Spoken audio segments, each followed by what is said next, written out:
tankers. Welcome to another episode of WOT RU. Today we shall be talking about the new up-and-coming changes to the game. The latest comes from an interview with Anton Pankov, the RU server community manager. Now, this segment is translated, so if I get something wrong, please comment below. Let's start off with the soon-to-be released Chinese tank destroyers. Well, there's already a SPG line ready and waiting, but Wargaming is still debating about the release. Also, the Tier 9 Chinese tank destroyer, the WZ-120G FT, will be only released on the Asia server. All other regions should expect the WZ-120 1G FT. I don't know what the significance of this change is yet, so we'll have to wait and see.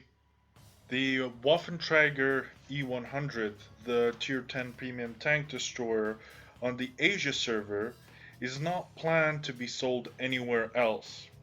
Currently, Wargaming are thinking of providing a Tier 9 premium, yet they have some reservation about doing so.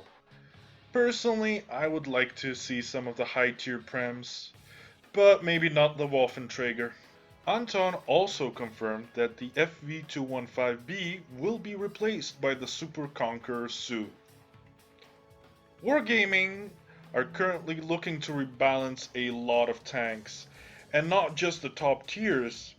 I guess we will just have to wait and see how that goes.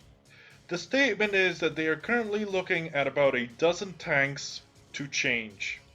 The main news today is concerning the IS4. It has become uncompetitive recently, so it is planned to either be switched places with the ST1, so that the IS4 will become a Tier 9, and the ST1 will be a Tier 10, with changes to their stats of course. Or the IS4 might be totally removed, in which case players having the IS4 already will be able to keep it in their garages. One of the possible replacements is the ST2, which is similar with the ST1, the only difference is it has two barrels. That's right, I was shocked as well. We currently don't know will the barrels fire simultaneously or separate. Either way, I personally want to see this tank in game.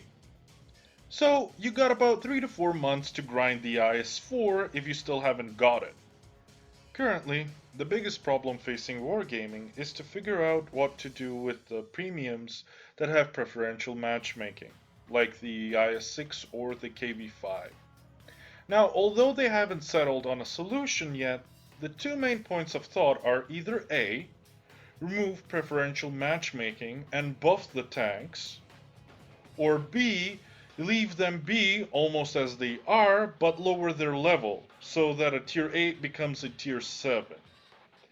Now, if you got any good ideas on what to do with premiums who have preferential matchmaking, please leave a comment below, I'd love to hear it. And the final piece of news from me today is that Wargaming is continuing its fight on those pesky cheat mods. Currently, they are working on what's called a mod portal, which is in its alpha stage. Now, the mod portal is planned to have all the selection of acceptable mods. With it, you can install your mods directly into your game, and any other mods outside of this list will not be allowed to boot with the game. I'm not sure how this will work in the end, but technically it should improve the gameplay. And with that, thanks for watching, and I'll see you in the random.